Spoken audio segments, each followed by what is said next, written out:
welcome back to episode 2 of the week of On the Guest List with Foxtrot and the Get Down, White Sox Dave, Kenny Carkeet, and Dante. This is a special part 2 breakdown of Jeen-Yuhs, the Kanye West documentary that just dropped on Netflix. We're going through episode 2. We have a special guest host this week from Chicago, the creator of Fake Shore Drive, a true legend, Mr. Andrew Barber, back in the building. What's up, buddy? Back again, man. Back again. Happy to be back. Thanks for having me. I appreciate it. It's funny because when we met in Chicago, you were like, yeah, you guys do this all through satellites and shit. Now we're back to doing it through satellites. So welcome to the internet, bro. Hey, I'm happy to be here. Thanks for having me. No problem, man. Of course, we're talking about Kanye again, as this man has completely taken over the music industry, completely taken over our podcast. But part 2, episode 2, called Purpose, just dropped yesterday. Fantastic episode. To me, I enjoyed this episode more than I enjoyed episode 1. What was your initial reaction to episode 2? Really? I just cannot believe the footage that they have. Like, I can't. And I've known Kanye and Chike for like 15. I've known these guys for like 15 years, and I knew they had a lot. And I've seen stuff over the years. They've leaked out little stuff, but the fact that they have all this stuff, like they don't just have like, hey, we're just chilling on a couch in Chicago. Like, they have like the night he did Def Poetry Jam. Like, that's a monumental thing. Like, that night he's walking through Times Square with his mom. Like, they have all, like, that was a big night. And just to see like him as a normal person kind of just taking it all in, enjoying that moment. That's like that last, and I've seen a number of artists have that last moment where they're kind of normal still, like it's a civilian, and just that excitement, because you only get to do that once. Yeah, and I mean, it is funny too, because you can kind of see where he starts to realize that it's all clicking. Yeah. And you see a little bit of a change, like even at the end with the Grammy speech, and you can, like, it's funny how you see his life switch from that frustration period of not getting his budgets released and going and sneaking into studios. That to me was the coolest part of this entire thing, was how hands-off Rockefeller really was at that time. Yeah. And the fact that he's basically bumming studio time off Pharrell to go and sneak Luda in the back to do Breathe In, Breathe Out's hook, and he's there for 5 minutes and bounces. It's like really this unbelievable peek behind the curtain. And I saw a lot of people tweeting about this, and I wanted your opinion on this just right before that. Sure. Many people were tweeting like, it really is remarkable to see kind of how Jay-Z almost lucked into the relationship with Kanye, because it didn't seem like they wanted anything to do with him. I mean, you could say that because he wasn't, on the blueprint too, if you look at the back cover, like Kanye's name wasn't on there for, but I don't know. I can only speak from my experience. We were all excited for Kanye. We had his mixtapes. We were buying them in Chicago. I had the I'm Good mixtapes. I had the Get Well Soon. Got those from Tony Sports. Like, literally, people were excited about it. I can't speak for, Rockefeller, but I didn't. I mean, it does appear that, and I've always heard that they played him to the side, but there were people in the building that supported him. Like hip hop was his manager, and hip hop was the A&R for Rockefeller. Right. And like there's Wayno and a guy named Ramses, and there's other people that were on staff that I think supported him. But yeah, they definitely would not have opened his budget if he didn't get himself hot. And I think that was part of the selling point. I think that's even a reason why I was more drawn to him, because I knew that he did it on his own. I watched it happen. You know what I mean? I watched that video go on Rap City, and nobody really knowing and kind of counting him out just as a producer said, like, it's a hit. It becomes a hit. And then Slow Jams happens right after. And then it was just a really exciting time. And everybody was rooting for him because he was the underdog. He was like the outspoken underdog. And just to get a glimpse of that, like, it takes me that time in my life when I was just like, man, this guy is just a man of the people. Like, he's doing it for us type of thing, Yeah, that to me, like, I guess because of where I am in my life, my career, like, the young Kanye footage just fires me the fuck up. Because I feel like so many artists can see themselves in that version of Kanye. Yeah. And you brought up Slow Jams. And I mean, like, to me, the reason why I enjoyed this episode more than episode 1, because you get basically like the infancy of Kanye, and then you get the making of College Dropout in episode 2. Right. And just the scenes of him and Jamie Foxx, and him walking Jamie Foxx through what he wanted for the hook on Slow Jams. Or to me, the biggest moment was him showing Pharrell Through the Wire and watching Pharrell run out of the room. I just, was there a moment that stood out to you in this episode specifically? There was definitely like a few. Like I had just, I take time to like really, because I knew I was going to come on, so I was just like thinking about like, the thing that really brought this all together for me was just the timing of everything. Like to see, like just because I know that feeling, like he was not waiting to get that surgery done. He was not waiting. He could not wait to get that out of his mouth because he knew his window was short. Right. He had some momentum, and he wasn't going to like the average person probably would have just sat there and waited and got the surgery and like taking their time. But he was like, no, I have to go. And I think you still see that in him today. Yeah. He's a billionaire. He has all the money in the world, and he still has that go. I gotta, mentality. He still has that. It is the thing too, to where like people even like, once again, I'm just reacting from the Twitter reactions to this and everything, and talking about the old Kanye versus the new Kanye, and there are differences, but at the same time, what makes Kanye West was there then, and it is here now. Things around him may have changed, and circumstances. Obviously, the man didn't have $1 billion at the time, so it's a different level of hunger. But the basis of who Kanye West has always been there, and that shines through in the documentary for me. Yeah. I mean, he was not taking no for an answer. I don't think he ever has. But it was just, it was just cool to see the inner workings, like even the behind the scenes of the videos, like the one for Petey. Like, I think that was interesting because I really like that song and video. But yeah, they were much rather have pushed Petey Crack to the forefront than Kanye. I think people didn't really people were still calling him Kane at the time. You know what I mean? Like they didn't even know how to spell his name. So it was just like, it makes you feel good. And it was cool to see, just all this monumental stuff. Like I had to go back and watch the Through the Wire video, and it just gave me chills again watching it. Like how unique that, just how unique that video was. There was no other video like that on TV at the time. Nope. There was not one. There was not. If you think about the videos that were out at the time and who was dominating rap.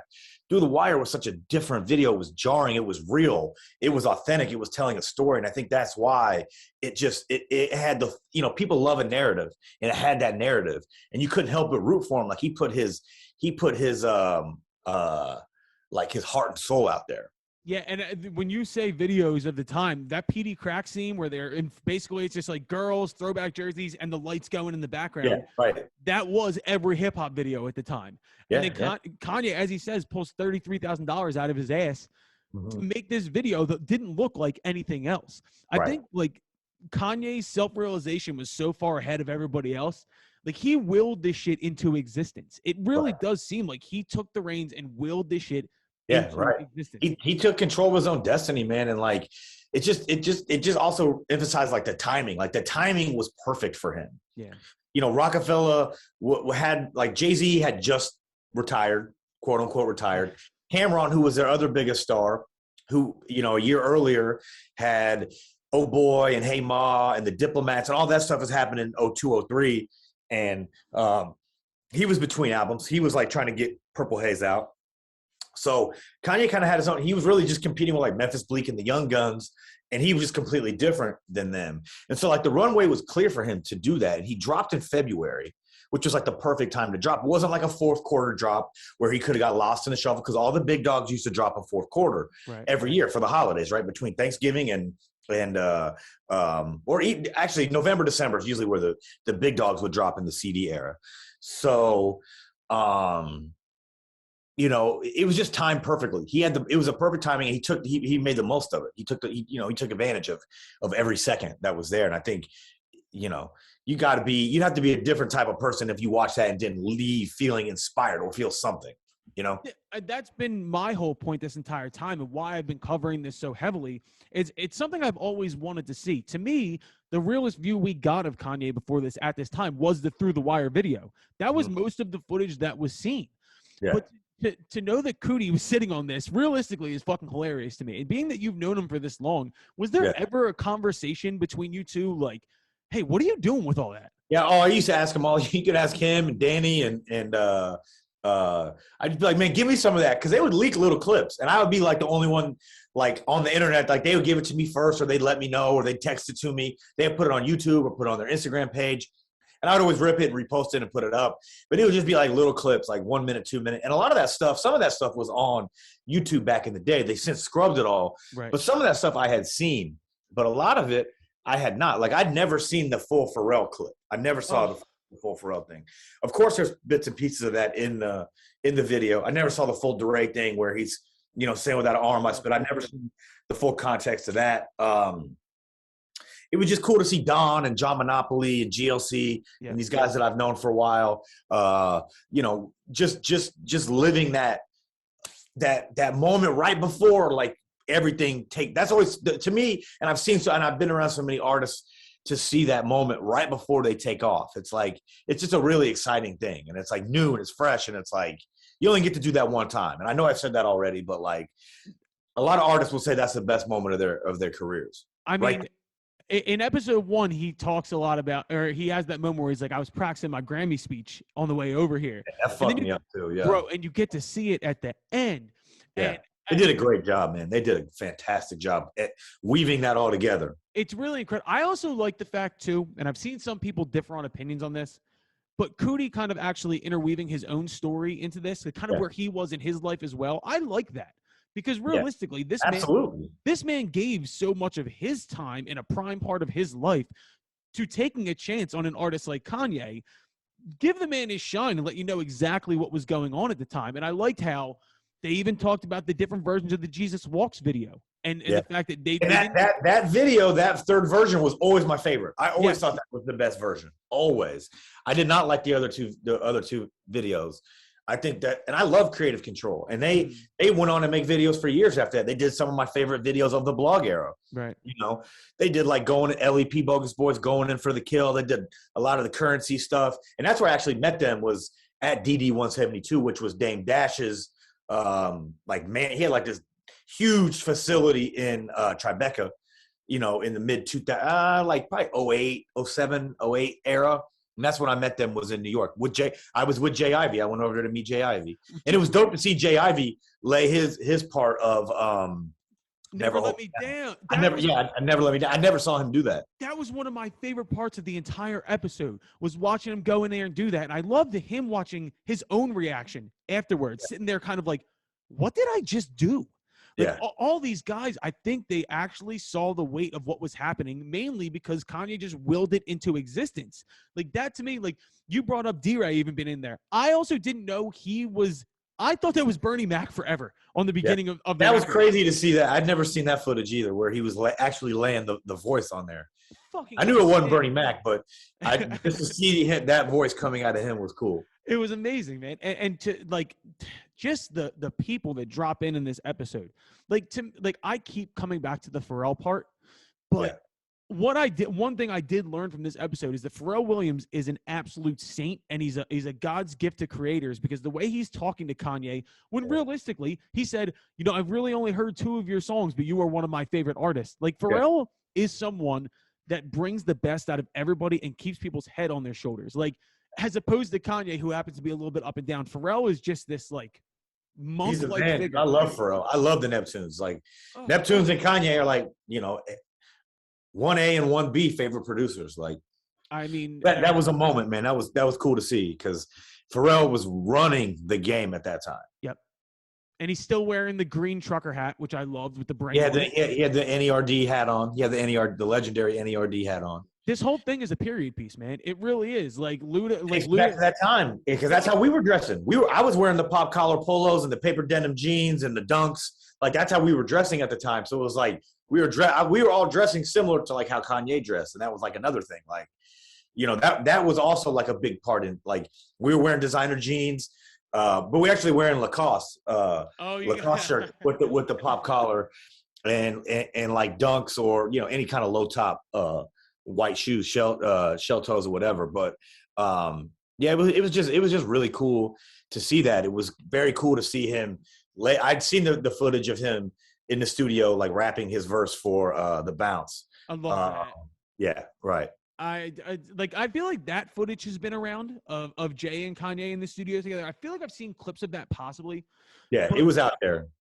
like some of my favorite moments even in this episode are when, and this is once again credit to Cootie for getting kind of the footage you wouldn't expect to see, when they're at that, I don't know, it was right after he got his wires out and they're sitting in that restaurant and Kanye's going up and grabbing waiters because his cheese wasn't melted enough. Yeah, right. And he's like talking to other people in there being like, yo, this guy's gonna be the biggest thing in the world. Like, he really is who he is. And like there was no off switch. And there was actually an argument on the podcast earlier this week about, do you think Kanye is who he is in front of the camera, or does he turn it on? And my argument was, I think that's who he is. I do not think he's playing a character whatsoever. No, definitely not. No. So definitely not. In comparison to episode 2, you were actually at the viewing party. Was it in Chicago for episode 1? Yep. What was that experience like for you? It was cool, man. Because it was good to see Kanye and Chike. I hadn't seen Chike in a. I guess I saw him a few years ago. I hadn't seen him obviously since the pandemic. I hadn't seen any of them. But I was set on the Grammy board with Jay Ivy, so I've been on the Grammy board with Jay Ivy for some years, and I see Jay pretty frequently. And he was a lead writer on it, so it was good to see all those guys and like just to watch it live in Chicago with them and get a chance to talk to them and congratulate them. And I'm just super happy for them. These dudes have put in so much work over the years and done so much great stuff. Like I'm happy that they're getting their shine and they're just due. I think that's phenomenal. They were really, I mean, what are the chances that, like they said, this is like Hoop Dreams, making the Hoop Dreams documentary, but then the player goes on to be Jordan. I mean, that's basically what they did. What are the chances? Yeah, and there was hundreds of Chicago artists that they could have done this with at the time, but it just they lucked up, and I think they told the story. I like how it's done. I like how they put it together. I think they did a great job, and it was just cool to see that in person with a lot of the other people there. Like J.B. Marshall was there, who was Kanye's like early manager at the time. There were just different people that were there at the J.I.V.'s wife.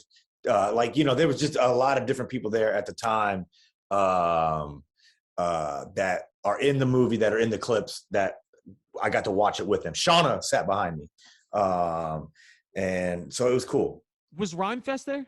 No, I didn't see him. Okay. And I think actually one of the things that interested me the most, am I wrong here, but in the opening clip of the first episode, was that Rhymefest with Kanye? Yeah. I can't believe that. Did that relationship ever get rocky at some point? Probably. I mean, most of his, I can't, I don't know. He's around him always. He's always been around him. He's always, working on things. And I would say that it's a little probably strained maybe over the years over some, because they've gone back and forth in over things over the years. But I think, that's his guy. Like those are his day ones. I think he always looks out for him. I mean, Rhymefest, my initial introduction to Rhymefest for a lot of people who aren't from Chicago was brand new. Him and Kanye together on that. Right, that was to me my introduction to Rhymefest. And I mean, looking at it now, where of course I brought up the initial clip where he's running for president and then recording and Rhymefest is there. And that kind of gets foreshadowed in episode 3's kind of like, I don't know, the trailer for episode 3. What do you think we're going to get out of episode 3? Or have you seen it yet is my question. I haven't seen it. Okay. So I only saw the first one that night that they came to Chicago. So I literally watched it last night before we did this. And, I think we're going to see when they got back together and I think they kind of linked back up around 2016. I think around the Pablo time, before, after, sometime around that.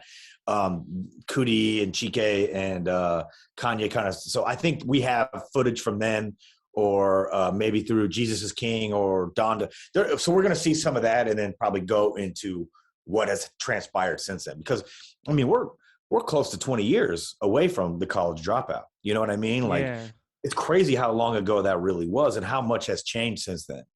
And it's weird to watch that stuff now and see just how big Kanye became, compared to even everybody else on Rockefeller. He just totally never stopped going. You know what I mean? You see those moments when, at the Petey Crack video, where there's Petey Crack, fucking Beanie Siegel sitting there, Freeway's in the video, and it's like these guys were just on top of the world at that time, probably looking at Kanye like, "Yo, go make some beats." And then last week Kanye is fucking selling out Lone Depot Stadium or whatever it's called, Miami. Yeah. Like, it's amazing the trajectory. And I'm really interested for episode 3 because I did see in that preview they got some of the MSG original TLOP listening party footage, which I want to see really badly. And I almost don't want to see that summer 2020 where he's running for president. Like, I know we're probably going to get some of that. Yeah. But I'm reveling in the early stuff because it takes me back to like when I first fell in love with Kanye. Yeah, because they had magical stuff, man. They had footage that I had just never, like Mos Def recording his Get By remix verse. Like that's just crazy. They were just meeting for the first time. You know what I mean? He would go on to sign to Good Music years later. So yeah, that stuff was magical. I mean, that's some of the best footage. I loved every minute of it. Like I didn't want to finish it because I wanted it to last. I didn't want it to end, you know. And I think this last one's going to be really heavy. And I'm excited to see it, but yeah, the first two were just so good. It's just outstanding. Like this has great rewatch value for me. I feel like anytime it's like listening to Last Call, but visually seeing it. It really is. And I guess kind of seeing all these people that I know now that are like they were kids then, you know what I mean? Now we're all adults, but like everybody was just kids trying to figure it out then. I guess one thing you brought up something earlier, but you were saying like how many Chicago rappers at the time could this have been? Was there anybody like of like a contemporary of Kanye at the time you thought was going to be a guy? I mean, probably there was a lot of people that were working like in unison. Like him and Lupe were like actually coming up at the same time together. Really? Lupe ended up blowing up a couple years later, but Lupe had a deal first. Like Rockefeller offered Lupe Fiasco a deal before they offered Kanye a deal. I didn't know that. Yeah. Maybe it's because, like, once again, like initial introductions, I'm thinking about Touch the Sky. Lupe sounds so young that I didn't even consider the fact that they were like of the same age. Like, I don't know what it is. Yeah, I mean, they're within. Lupe just turned 40, so he's like 4 or 5 years younger. Yeah. Than Kanye, but Lupe had a deal. You know, Kanye College Dropout dropped when Kanye was 26. Yep. You know, so he was a little older, and I think that's why he knew his window was like. But there's also something to artists that like blow up at 26. There's a bunch of them that have blown up. Jay-Z, 50 Cent, Kanye, J. Cole, Eminem. Yeah. Wow, 26 is the magic number, dude. There's like it's like a magic number, yeah, for sure. I gotta think about that more, but yeah, you have to put together your list of all-time 26-year-old blow-up rappers. Yeah, and just like lay there's that something out about that, and I think that's what I took away from that episode was like he knew. And I think that's what maybe a lot of artists suffer from now. They think they have a long time, you know, but it's always when you have that window, you got to go. Yep. Like you only have a certain amount of time when people care because they will always be on to the next thing. And it's even worse now because there's more. Way worse now. It's way worse now, but also like you could take your destiny more so in your own hands now for basically no money. Differently than like you could have then. Like there was no way. You see, it was very expensive for him to take his destiny into his own hands. I mean, he was doing everything on favors and still coming out of pocket for $33,000 for a video. So like now you can shoot a video on your phone and put it up same day. I feel like the currency nowadays to where before it was more expensive, it's more time consuming now because you have to create so much more in a way. Yeah. Like there's constant content and things like that. But that's actually a really, really fucking good point. And the one big takeaway and a realization that I've had from this documentary, and especially revisiting The College Dropout, is that one of my big complaints about like the life of Pablo and Donda is that the albums are long and a little bloated. And then I remembered he's been doing this for like The College Dropout and Late Registration are both extremely long, a little bit bloated. There's skits everywhere. Like maybe this was just Kanye all along. Like that to me has been my realization is that Kanye was Kanye when he was making that album, and now he's Kanye today. There's not two Kanyes. The only time he made the short albums was that 2018 run where everybody just did 7 songs, which you know I like that. But I mean, College Dropout still remains my favorite album that he's ever done. Like that was just a special time. And I was in college then, so like it just it resonated more. But yeah, man, it it was. I'm super thrilled with it. I can't wait to see the next one. Me neither, man. And yo, what's funny? I think Fake Shore Drive posted this the other day. Is there another documentary that's been floating around that is Graduation and 808s? Have you seen Yeah, this clip? yeah. That's the one that I shared that. Yeah. So he's had a few different things get shot. Like there was a Watch the Throne one that the guys from Ill Roots shot. I think Mike Carson and Mike Wax shot. Yeah, there's a whole Watch the Throne documentary that got scrapped. There was a movie for Twisted Fantasy, a different one. Like there was a different thing around that time that never came out. There's there's like the Graduation era, glow in the dark tour, like thing that. So he's done these. He just scrapped them, never put it out. Like usually if he does them, he doesn't put them out. But since Kude and Chike had their own, thing, they were able to get it out. I would give anything to see that glow in the dark era. Hell yeah! Oh my God, that was the best. Just the shutter shade glasses everywhere. Because even the clip you showed, they're in Japan, and it's like Don C and him in Japan. Like I want to watch that. To me, like that's the coolest shit. Right. And I mean, this is, I guess, where I'll leave you, right? So something I've been thinking about a lot is I can't wait for the eventual, inevitable Kanye West biopic. I kind of like the Walk the Line style movie. Is there another artist in the past 20, 30 years that could give you the depth to make a biopic? I can't think of one that I'd really want to see. Snoop Dogg for sure. Okay, Snoop would be interesting. Snoop for sure. I mean, 50 Cent's already done his. Eminem's already done his. I think Jay, you could do one. Absolutely. You could make it exciting about anybody, but like the Kanye one will just be, I mean, once it's all said and done for him, I mean, he's going to go down like Michael Jackson. I think that comparison gets thrown around a lot, but I definitely think that's something that like, he's going to be looked at one day as like on that level, just the way that he's been able to push it and do it. And he had the foresight to have them record all this stuff. Like, think about that. Yeah. And I mean, and it was weird to have the camera. Like, you see how awkward it was when they rolled up on the camera on people. People didn't know how to act then. People weren't used to having a camera. Now everybody's used to having a camera. You got a camera on, you got a camera here, camera everywhere now. Dude, the Nappy Roots scene, when they're in the studio with Nappy Roots and they're like, what are you doing? He's like, oh, this is Kanye's documentary. You can see the dude from Nappy Roots be like, what the fuck are you doing? Like, it's. Yeah, I mean, think about it. They had to record on tapes. That was still tapes. They were still recording on like video, like little baby cassette tapes. And you see when they roll up on Ludacris, he's like, well, why you got that like, it was not normal. They get in the car with the girl looks at him like, people just weren't used to that. So it was like a special, like that's a last moment in time that you see that. It was like that perfect blend of like enough technology, but then not enough to be invasive. Man, if this would have happened in like 2011, it feels like kind of like when Wiz used to do day-to-days. And that to me like was what made me fall in love with Wiz Khalifa, was the fact that you saw his behind-the-scenes life. You saw him living his life like that. And I always thought Wiz was such an innovator in that capacity, but who knew Kanye had done it previously and just never released it to the world? It's fucking incredible. Yeah, I mean, having the foresight to do that, because I would have never let somebody film me like that. It would drive me nuts. But like he did it. It's just, and he has somebody still filming him.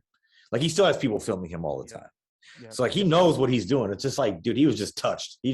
I think when you heard Pharrell explaining like, this guy can do everything, like literally, and it shows him, making the beats and rapping and then painting. It's like that dude was just touched by God to be who he is. And of course he has his flaws and he's very polarizing, but he